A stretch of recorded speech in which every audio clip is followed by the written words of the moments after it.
ನಮಸ್ಕಾರ. ನಾನು ಸಿಗ್ಲಿ ಬಶಾ, ಗದಗ ಜಿಲ್ಲಾ ಲಕ್ಷ್ಮೇಶ್ವರ ತಾಲೂಕು ಶಿಕ್ಷಣ ಗ್ರಾಮದ ಸಿಗ್ಲಿ ಬಶಾ. ನಾನು ಇವತ್ತು ಈ ಒಂದು ಭಾರತ ದೇಶದ ಒಂದು ಸಂವಿಧಾನದ ಅಡಿಯಲ್ಲಿ ಮೂಡಿ ಬಂದಂಥ ಒಂದು ಶಾಸನ ಆಗಿರಲಿ, ಒಂದು ಕಾರ್ಯಾಂಗ ಆಗಿರಲಿ, ಒಂದು ನ್ಯಾಯಾಂಗ ಆಗಿರಲಿ, ಒಂದು ಮಾಧ್ಯಮಾಂಗ ಆಗಿರಲಿ, ಇವರ ಚಿತ್ರ ವಿಚಿತ್ರ ಕಥೆಗಳನ್ನು ಸುಮಾರು ವರ್ಷಗಳಿಂದ ರಾಜಕೀಯ ಮತ್ತು ಪೊಲೀಸು ಮತ್ತು ಮಾಧ್ಯಮಾಂಗ ಮತ್ತು ನ್ಯಾಯಾಂಗದ ವ್ಯವಸ್ಥೆಗಳನ್ನು ಹತ್ತಿರದಲ್ಲಿ ಕಂಡಂಥ ಈ ಸಿಗ್ಲಿ ಬಶಾ ಇವತ್ತು ಹಲ್ಕ ನನ್ನ ಮಕ್ಕಳು ಹೇಳ್ತಾರೆ. ಅವ್ರು ಹೇಳೋದೇನೆಂದರೆ, ವಿಶ್ವಮಾನವ ನರೇಂದ್ರ ಮೋದಿಯವರು ಈ ಭಾರತ ದೇಶದ 11 ವರ್ಷದ ಆಡಳಿತದಲ್ಲಿ ಈ ಒಂದು ಭಾರತದ ಇತಿಹಾಸನ ಅತಿ ಎತ್ತರಕ್ಕೆ ಒಯ್ದಿದ್ದಾರಂತ. ಏನು ಒಯ್ದಿದ್ದಾರೆ ಅವರು ಎತ್ತರಕ್ಕೆ? ಭ್ರಷ್ಟಾಚಾರ, ಕೊಲೆ, ದರೋಡೆ, ಅತ್ಯಾಚಾರ, ಯಾವ ವ್ಯವಸ್ಥೆಗಳನ್ನು ಬಲಿಷ್ಠಗೊಳಿಸಿದ್ದು ಎಲ್ಲ ವ್ಯವಸ್ಥೆಗಳನ್ನು ನರೇಂದ್ರ ಮೋದಿಯವರು ಬಲಿಷ್ಠವಾಗಿ ಗಳಿಸಿದ್ದಾರೆ. ರಾಜ್ಯದ ಮುಖ್ಯಮಂತ್ರಿಗಳು ಬಲಿಷ್ಠವಾಗಿ ಗಳಿಸ್ಕೊಂಡು ಬಂದಿದ್ದಾರೆ. ಮಾಧ್ಯಮಗಳು,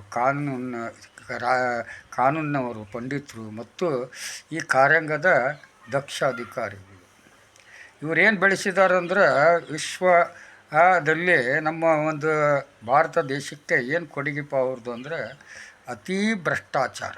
ಅಭಿವೃದ್ಧಿ ಆಗೈತಿ ಅಂದರೆ ಏನು ಅಭಿವೃದ್ಧಿ ಆಗೈತಿ? ದೊಡ್ಡ ದೊಡ್ಡ ಜೈಲುಗಳ ಅಭಿವೃದ್ಧಿ, ದೊಡ್ಡ ದೊಡ್ಡ ಜೈಲುಗಳಾಗಿದ್ದ ಅಭಿವೃದ್ಧಿ. ದೊಡ್ಡ ಜೈಲು ಮಾಡಿದಾರಲ್ಲ ಇವುಗಳು, ಕರ್ನಾಟಕ 9 ಸೆಂಟ್ರಲ್ ಜೈಲು ಏನು ಮಾಡಿದಾರಲ್ಲ ಅದು ಅಭಿವೃದ್ಧಿ. ಏನು ಭ್ರಷ್ಟಾಚಾರ ರಾಜಕಾರಣಿಗಳು ಮಾಡಿ ಸಾವಿರಾರು ಕೋಟಿ ಆಸ್ತಿ ಮಾಡ್ಕೊಂಡು, ಸಾವಿರಾರು ಕೋಟಿ ಭೂಮಿ ಹೊಡ್ಕೊಂಡು ಇವತ್ತು ಮುಂದೆ ಅವ್ರ ನಲ್ಲಿ ದೊಡ್ಡ ದೊಡ್ಡ ಅಪರಾಧಿಗಳು ಕಾಣ್ತಾ ಇದಾರಲ್ಲ, ಇವೆಲ್ಲ ಅಭಿವೃದ್ಧಿ. ಅವರು ಜೈಲು ಉದ್ಧಾರ ಮಾಡಿದ್ದಾರೆ, ಕೋರ್ಟ್ಗಳು ಬೇಕಾದಷ್ಟು ನಿರ್ಮಾಣ ಮಾಡಿದ್ದಾರೆ, ಆಮೇಲೆ ಶಾಸನ ಅಂತೂ ಬಲಿಷ್ಠಗೊಳಿಸ್ಕೊಂಡಾರೆ.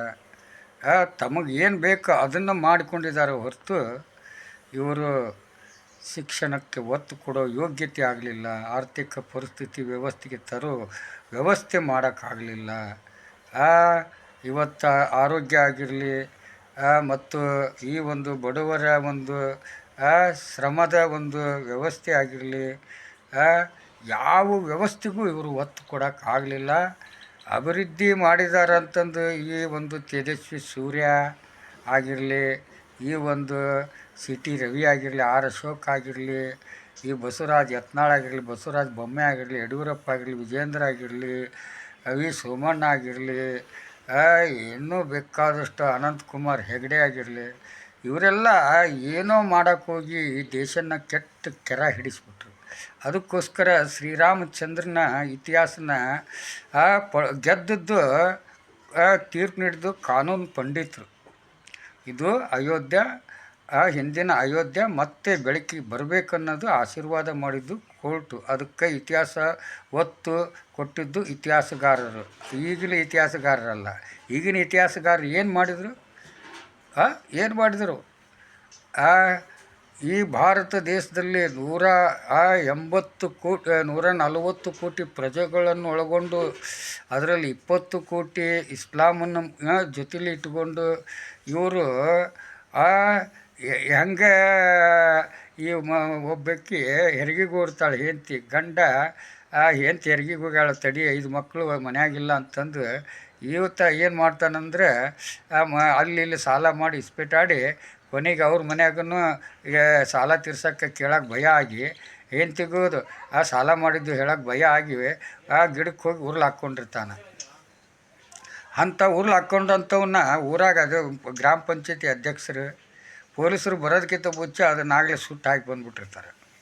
ಇಂಥ ಕೊಲೆಗಳ್ನ ಯಾರೂ ತಡೆ ಹಿಡಿದಿಲ್ಲ. ಪ್ರಜೆಗಳು ಒಂದೊಂದು ಗ್ರಾಮದಲ್ಲಿ ತಿಂಗಳಿಗೆ ಒಂದೊಂದು ಸಾವುಗಳಾಗ್ತವೆ. ಅವು ಏನು ಆತ್ಮಹತ್ಯೆಗಳು. ಅದಕ್ಕೆ ಯಾವ ವ್ಯಾಲ್ಯುವೇಷನ್ನು ಇಲ್ದಂಗೆ ಮಾಡಿಬಿಟ್ಟಿದ್ದಾರೆ. ಆ ಕಾನೂನಿಗೆ ಬೆಳಕಿಗೆ ತರದಂಗೆ ಮಾಡಿಬಿಟ್ಟಿದ್ದಾರೆ. ಈ ಥರವಾಗಿ ಒಂದೊಂದು ವ್ಯವಸ್ಥೆಗಳು ಕೆಟ್ಟ ಕೆರ ಹಿಡಿಸಿದ್ದಾರೆ. ಇಂಥ ಒಂದು ದೇಶ ಯಾವ ಮಟ್ಟಕ್ಕೆ ಹೋಗೈತೆ ಅಂದರೆ 125ರಷ್ಟು ಸಂವಿಧಾನನ ಫಾಲೋವರ್ಸ್ ಇಟ್ಕೊಂಡು ಮುಂದಿಟ್ಕೊಂಡು 75ರಷ್ಟು ಧರ್ಮ ಮುಂದಿಟ್ಕೊಂಡು ಹೊಂಟಿದಾರಲ್ಲ, ಇದು ಎಷ್ಟರ ಮಟ್ಟಿಗೆ ಸರಿ? ಸನಾತನನೂ ಬೇಕು ನಮಗೆ. ಮೊದಲು ಸನಾತನ ಬೇಕು, ಆಮೇಲೆ ನಮಗೆ ಸಂವಿಧಾನ ದಾರಿಯಲ್ಲಿ ನಾವು ನಡಿಬೇಕು. ಸನಾತನದಿಂದನೇ ಸಂವಿಧಾನದ ದಾರಿಯಲ್ಲಿ ಹೋಗ್ಬೇಕು ನಾವು. ಅವಾಗ ನಮ್ಗೆ ಒಳ್ಳೆಯದು ಗೊತ್ತಾಗೋದು. ಆದರೆ ಇಲ್ಲಿ ಏನಾಗೈತೆ ಅಂದರೆ ಇವರು ಸಂವಿಧಾನ ಬೇಡ, ಸನಾತನ ಬೇಕು ಅಂತ. ಸನಾತನ ಬೇಕು ಅಂತಂದು ಇವತ್ತು ಈ ಹುಚ್ಚು ಈಗ ನಾನು ಕೇಳ್ತೀನಿ, ಈ ತೇಜಸ್ವಿ ಸೂರ್ಯ ಇವತ್ತು ಬಿ ಜೆ ಪಿಯಲ್ಲಿ 3 ಪಕ್ಷಗಳು ಆಗಿದ್ದವು. 3 ಪಕ್ಷಗಳು. ಒಂದು RSS ಕಡೆ, ಆಮೇಲಾಗ ಬಸವರಾಜ ಯತ್ನಾಳ್, ಇನ್ನೊಂದು ಈ ಹಿಂದುತ್ವದ ಬಗ್ಗೆ ಹಿಂದುತ್ವ ಮುಂದಿಟ್ಟುಕೊಂಡು, ಇನ್ನೊಂದು BJP. ಇವು ಮೂರು ದಿಕ್ಕಾಪಾಲಾಗಿದ್ದವು. ಇವೆಲ್ಲ ಒಂದು ಆಗಬೇಕಂದ್ರೆ ಅದಕ್ಕೊಬ್ಬ ಇತಿಹಾಸಗಾರ ಬೇಕು. ಇಂಥ ಕಳ್ಳರನ್ನ ಇಟ್ಕೊಂಡು ಅವನ್ನ ದೊಡ್ಡ ಕಳ್ಳನ ಮಾಡ್ತಾರೆ ಹೊರತು BJP ಪಕ್ಷದಲ್ಲಿ ಯಾವುದೂ ವ್ಯವಸ್ಥೆ ಇಲ್ಲ. ಆದರೂ ಕರ್ನಾಟಕದಲ್ಲಿ ನಮ್ಮ ಕಾಂಗ್ರೆಸ್ ಪಕ್ಷದಲ್ಲಿ ಕಳ್ಳರು ಇದ್ದಾರೆ, ಇಲ್ಲ ಅನ್ನಂಗಿಲ್ಲ. 100ಕ್ಕೆ 40ರಷ್ಟು ಕಳ್ಳರು ಇದ್ದಾರೆ ಅದ್ರಾಗೂ. ಆದರೆ 100ಕ್ಕೆ 60ರಷ್ಟು ಒಳ್ಳೆ ಕೆಲಸ ಮಾಡಿದ್ದಾರೆ, ಸೇವೆ ಮಾಡಿದ್ದಾರೆ, ಕಾಂಗ್ರೆಸ್ ಪಕ್ಷನ ಬೆಳೆಸ್ಕೊಂಡು ಬಂದಿದ್ದಾರೆ, ಅದನ್ನು ಉಳಿಸ್ಕೊಂಡು ಹೋಗ್ತಾರೆ. ಅದಕ್ಕೋಸ್ಕರ ನಾನು ಪಕ್ಷ ಮುಂದಿಟ್ಕೊಂಡು ಮಾತಾಡೋಣಲ್ಲ. ಅಭಿವೃದ್ಧಿ ಸಿದ್ದರಾಮಯ್ಯವರು ಬಡವ್ರನ್ನ ಎತ್ತಿಡಿಬೇಕು ಅನ್ನೋದು ಸರ್ಕಾರ ಮಾಡೋ ಕೆಲಸ ಇದು. ಶ್ರೀಮಂತರನ್ನ ಎತ್ತಿಡ್ಕೊಂತ ಹೊಂಟ್ಬಿಟ್ಟ ನರೇಂದ್ರ ಮೋದಿ. ಎಲ್ಲೈತಿ 15 ಲಕ್ಷ? ಎಲ್ಲೈತಿ 2022ಕ್ಕೆ ಗಲ್ಲು ಜಲ್ಲು ಮಲ್ಲು ಮನೆ? ಎಲ್ಲೈತಿ ಬಂಗಾರದ ರೋಡ್? ಎಲ್ಲೈತಿ ಸುಲೇಬೇಲಿ? ಸುಲೇಬೇಲಿ ಮಗನೇ, ನಿನಗೆ ಯಾವ ಜಿಲ್ಲಾಕ್ಕೆ ಹೋದ್ರೂ ಕಟ್ಟಿ ಹಾಕ್ತಾರೆ. ಆದರೆ ಏನಪ್ಪ ಅಂತಂದರೆ ಅದೇನು ಒಂದು ಹಿಂದುತ್ವ ಬುದ್ಧಿ ಇಟ್ಕೊಂಡು ಹೊಟ್ಟಿರಿ ಇದು. ಅದಕ್ಕೋಸ್ಕರ ನಿನಗೆ ಏನು ಒಟ್ಟು ಬಚಾವಾಗಿದೆಯಾ? ಎರಡನ್ನೂ ಇಟ್ಕೊಂಡು ಹೋಗಿದ್ರೆ ನಿಜವಾಗಿ ನೀನು ಕೀರ್ತಿ ಮೂರ್ತಿ ಮಾಡ್ತಿದ್ದೀಯ. ಇನ್ನೊಂದಲೇ ವಿದ್ಯೆ ಇದೆ, ಸರ್ವೆ ಇದೆ, ಬಟ್ ನೀನು ಅದನ್ನು ದುರ್ಬಳಕೆ ಮಾಡ್ಕೊತಾ ಇದ್ದಿ. ಹಿಂದೆ ನಾನು ಕಳ್ತನ ಹೆಂಗೆ ಮಾಡ್ತಿದ್ದೆ ಹಂಗೆ ನೀ ದೊಡ್ಡ ಕಳ್ಳ. ನಿನಗೆ ಪರಿವರ್ತನೆ ಆಗಬೇಕಾದ್ರೆ ಸಿಗ್ಲಿ ಬಸ್ಸನ್ನಂಗೆ ತಪ್ಪನ್ನು ಒಪ್ಪಿಕೊಂಡು ಒಳ್ಳೆ ಈ ಒಂದು ದೇಶಕ್ಕೆ ಒಳ್ಳೆ ಇತಿಹಾಸ ಕೊಡು. ಅಜಿತ್ ಹನುಮಕ್ಕನವರು ನಿನಗೂ ಹೇಳೋದು ಅದೇ ಮಗನೇ, ನಿನಗೂ ಹೇಳೋದು ಅದೇ. ಉತ್ತರ ಕರ್ನಾಟಕದ ಹುಟ್ಟಿ ಉತ್ತರ ಕರ್ನಾಟಕಕ್ಕೆ ಏನು ಕೊಡುಗೆ ಕೊಟ್ಟಿವೋ ಮಗನೇ? ದೊಡ್ಡದಾಗಿ ಹೇಳ್ತೀಯಲ್ಲ, ಬಾ ಸೂಲೆಬೇಲಿ ಚಕ್ರವರ್ತಿಗೆ ಹೇಳ್ತೀನಿ, ಅಜಿತ್ ಹನುಮಕ್ಕನವರು ನಿಂದು ಯಾವ ಜಿಲ್ಲಾ? ಧಾರವಾಡ ಜಿಲ್ಲಾ ಅದೇ ತಾನೇ, ಕಲಘಟಗಿ ತಾಲೂಕು ಚಬ್ಬಿ.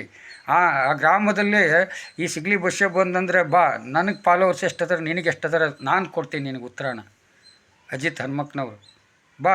ಹುಬ್ಬಳ್ಳಿ ಒಳಗಡೆ ಪ್ರಹ್ಲಾದ್ ಜೋಶಿಗೆ ಕರಿತೀನಿ, ಬಸವರಾಜ್ ಯತ್ನಾಳ್ ಮಗನಿಗೂ ಕರಿತೀನಿ, ಸುಲೇಬೇಲಿಗೆ ಕರಿತೀನಿ, ಪುನೀತ್ ಕೆರಳಿಗೆ ಕರಿತೀನಿ, ಈ ಸಿಟಿ ರವಿಗೆ ಕರಿತೀನಿ. ಬರ್ರಿ ಎಲ್ಲರೂ ನನ್ನ ಮಕ್ಕಳ.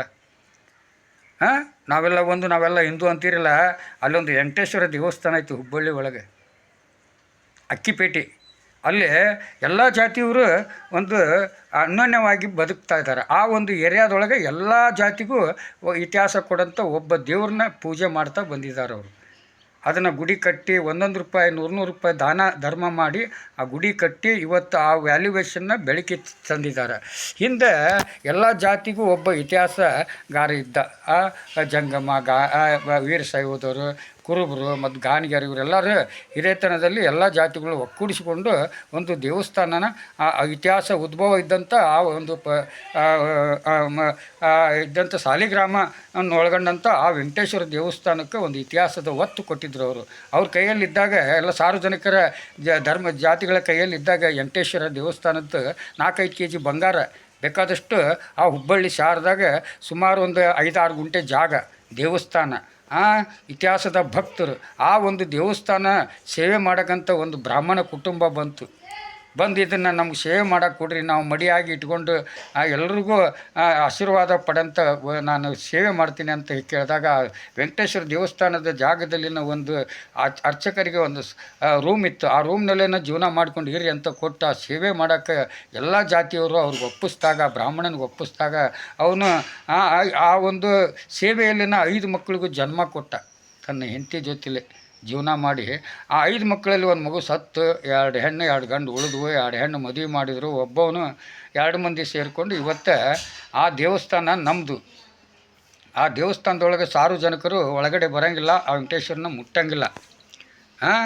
ಮುಟ್ಟಿದ್ರೆ ಆ ವೆಂಕಟೇಶ್ವರ ಮಲಿನ ಆಕತಿ. ಅದಕ್ಕೋಸ್ಕರ ನಿಮಗೆ ಒಳಗಡೆ ಅವಕಾಶ ಇಲ್ಲ, ಈ ದೇವಸ್ಥಾನಕ್ಕೂ ನಿಮ್ಮ ಸಂಬಂಧ ಇಲ್ಲ ಅಂತ ಈ ರೀತಿ ಚರ್ಚೆಗಳು ನಡೆದು ಇವತ್ತು ವಾದ ವಿವಾದ ಆಗಿ ಕೋರ್ಟ್ನಲ್ಲಿ ಅದು ಒಂದು ದಾವೆ ಕುಂತೈತಿ.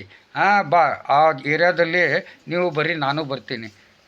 ನಿಮ್ಗೆ ಹೂವಿನ ಹಾರ ಹಾಕ್ತಾರೋ ಅಥವಾ ನನಗೆ ಹೂವಿನ ಹಾರ ಹಾಕ್ತಾರೋ ಅಥವಾ ನೀರಿಗೆ ಕೆರೆಲಿ ಹಾರ ಹಾಕ್ತಾರೋ ನಿಮ್ಗೆ ಅಥವಾ ನನಗೆ ಹಾಕ್ತಾರೋ ಆ ಹುಬ್ಬಳ್ಳಿ ಜನನ ಅರ್ಥ ಕೊಡ್ತೈತಿ. ರಾಮ್ ರಹೀಮ್ ಇದ್ದಂಥ ಆರೂಢ ಸಿದ್ಧಾರೂಢರು ನೆಲೆಸಿದಂಥ ಹುಬ್ಬಳ್ಳಿ ಹೂಬಳ್ಳಿ ಧಾರವಾಡ ದಾರಿಯಾಗಿ, ಗದಗ ಗದ್ದಿಗಾಗಿ, ಲಕ್ಕುಂಡಿ ಲಕ್ಕಾಗಿ, ಅಣ್ಣಿಗಿರಿ ಎಣ್ಣೆಯಾಗಿ,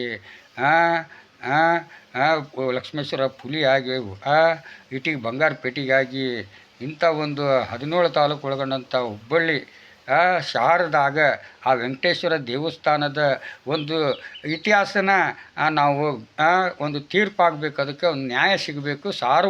ಸರ್ವ ಜಾತಿಗಳಿಗೂ ಆ ಒಂದು ವೆಂಕಟೇಶ್ವರನ ಆಶೀರ್ವಾದ ಅವನ್ನು ಮುಟ್ಟಿ ತಟ್ಟಿ ಸೇವೆ ಮಾಡೋಂಥ ಒಂದು ಆದೇಶ, ಆ ಒಂದು ಇತಿಹಾಸ ಅವ್ರು ಕೊಡಬೇಕು ಅನ್ನೋದು ನನ್ನ ಹೋರಾಟ. ಇದಕ್ಕೆ ಪ್ರಹ್ಲಾದ್ ಜೋಶಿಯವರು ಒಂದು ಕುಟುಂಬಕ್ಕೆ ಇಡೀ ಕುಟುಂಬನ ಬಾಯಿ ಕಟ್ಟಿ ಆಟ ಆಡಿದಾನಂದರೆ ಇದಕ್ಕೆ ಪ್ರಹ್ಲಾದ್ ಜೋಶಿಯವರ ಆಶೀರ್ವಾದ ಭಾಳ ಐತಿ. ಅದಕ್ಕೆ ಆ ಪ್ರಹ್ಲಾದ್ ಜೋಶಿಗೆ ಕರಿತೀನಿ. ನಿಂದು ಎಷ್ಟು ತಾಕತ್ತು ದಮ್ಮು, ನಿನ್ನ ಸೇವೆ ಇದನ್ನು ಏನು ಮಾಡಿದ್ವಿ ಆ ಧಾರವಾಡದೊಳಗಡೆ ನಾ ಕೇಳ್ತೀನಿ. ಯಾಕಂದ್ರೆ ಈ ಸಿಗ್ಲಿ ಬಸ್ಸ 1988ರಿಂದ ಇಲ್ಲಿವರೆಗೂ ಆ ಧಾರವಾಡ ಜೈಲು ನೀರು ಕುಡಿದು ಬಸ್ಸ ನಾನು. ಆ ಧಾರವಾಡ ಜೈಲು ಗಿಡ ಹತ್ತಿ ನಾನು ಇದ್ದ ಜಾಗಕ್ಕೆ 2 ಸಲ ಜಡ್ಜನ್ ಕರೆಸಿದಂಥ ಹುಲಿ ನಾನು. ಈ ಸಿಗ್ಲಿ ಬಸ್ಸ ಭಯ ಪಡೋಂಥದ್ದು ಯಾವುದೂ ಇಲ್ಲ. ನ್ಯಾಯವಾಗಿದ್ದರೆ ಅದನ್ನು ಗೆಲ್ತೀನಿ ಅಂದರೆ ನಿನ್ನ ತಟ್ಟಿ ಕರಿತೀನಿ.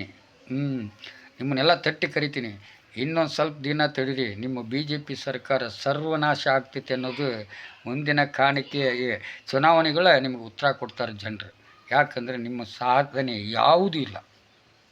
ಇವೆಲ್ಲ ಜಾತಿ ಧರ್ಮ ಭೇದ ಭಾವ ಮೇಳು ಕೀಳು ಎಲ್ಲ ಏನು ಇಟ್ಟು ಜನರನ್ನ ಒಂದು ಚೂತ್ಯ ಮಾಡಿದ್ದೀರ. ಅದಕ್ಕೋಸ್ಕರ ನಿಮಗೆ ಧಿಕ್ಕಾರ ಹಾಕ್ತೀನಿ. ಇವೆಲ್ಲ ಭಾರತೀಯರು, ನಾವು ಹೆಮ್ಮೆ ನನ್ನ ದೇಶ ಅನ್ನೋಕ್ಕೆ ನಾಚಿಕೆ ಬರೋಕ್ಕೆ ನಿಮ್ಗೆ ಜನ್ಮಕ್ಕೆ ಇಷ್ಟು ಬೆಂಕಿ ಹಾಕ ನನ್ನ ಮಕ್ಕಳ. ಇವತ್ತು ಯಾಕೆ ಅಪರಾಧಗಳು ಯಾಕೆ ಹೇಳ್ತಾ ಇದ್ದವು?